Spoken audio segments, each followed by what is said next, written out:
I dreamt of surges of death, where man and woman of every sort were swept away with the tide.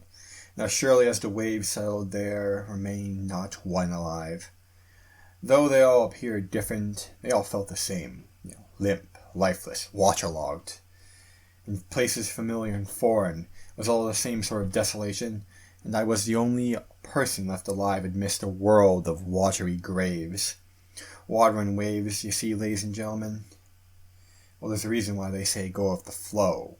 You lose yourself when you go with the flow. You surrender your will.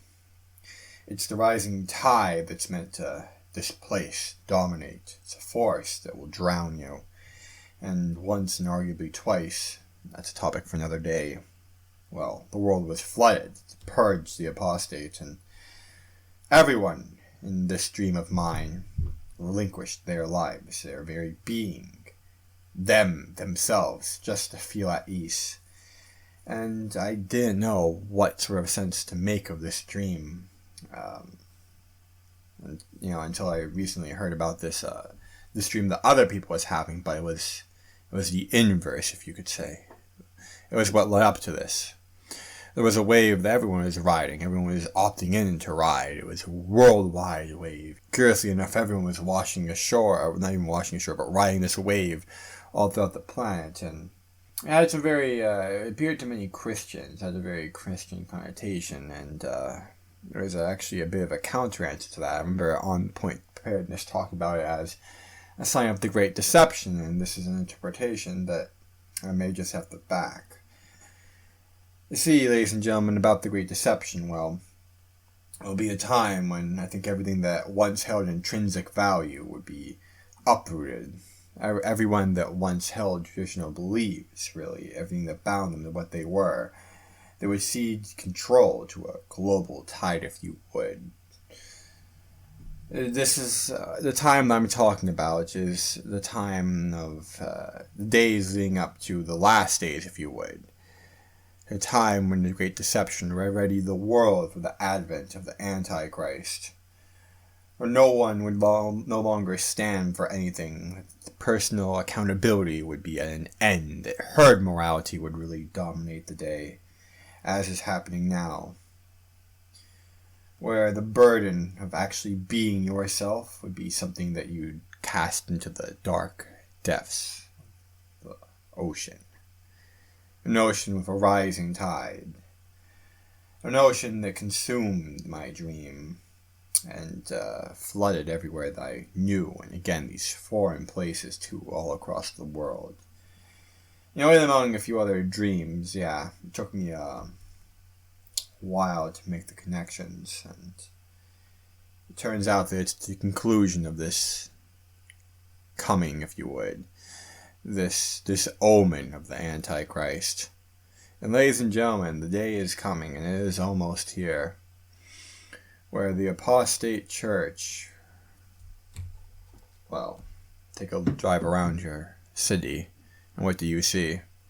How many churches really compromise what they once held? How many churches, for example, let's take an example, flies the LGBTQ flag? I know that I've seen a few around here, and how many more appealed to and virtue signal to the mob of certain violent and insidious movements like Black Lives Matter? And how many pastors, whenever you just go to church, they seem to only talk about the love of God, really, and a few other subjects, narrow few that only boil down to, us as Christians, ought to be nice and smile more, and give up money.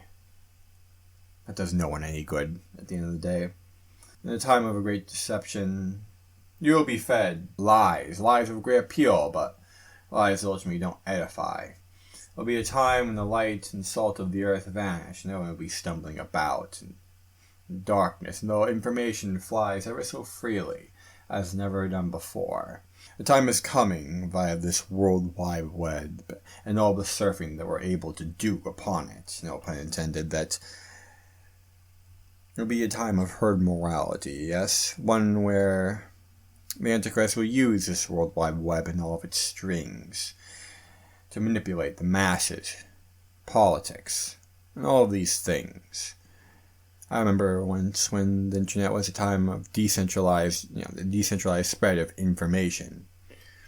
Even that is certainly ceding itself over to the influence of the mainstream media, if you would, a desperate last bid that they attempt to maintain control. Now you see YouTube making deals with NBC, ABC, even Fox News, MSNBC, all these news corporations, really. And from these broken remains of these declining industries will the Antichrist rebuild the world. The world as we speak right now is being softened up for him, not only in terms of the decay of truth, as far as our institutions are concerned, as far as human development is concerned, it's all being ground to a halt and it will regress in time, pieces of which the Antichrist will pick up and assemble into a new, warped, vile visage of what the earth ought to be, of what mankind ought to be, and it will be on full display for all of us to see. The veil is coming off, ladies and gentlemen. It's already been dropped to a certain extent. And we can see all the machinations at play, how all the darkness masquerades itself as though all evil puts itself in trappings, in heavenly trappings, as to paraphrase Iago from the play Othello. There isn't one display of darkness doesn't try to pretend it's really something good. That's how temptation works. That's a seduction of sin, ladies and gentlemen. And as the Apostate Church crumbles further and further, so will its influence upon people's hearts and minds, People now, they have thrown that to the side, too. They themselves have no control over their own hearts and their minds. They sacrificed it all, and, well, they are going with the flow now. And they're drowning from it too. And it all comes down to this. Corruption, it's very intrinsic to mankind, really. The sort of darkness that we're seeing in the emergence of, well, it's only becoming more and more pronounced, but it was always there. It is still becoming more and more pronounced in this age of digital media. Please check out my video on the social dilemma, and will continue to grow and expand. But it was always there. What we're seeing now is just a mask falling off.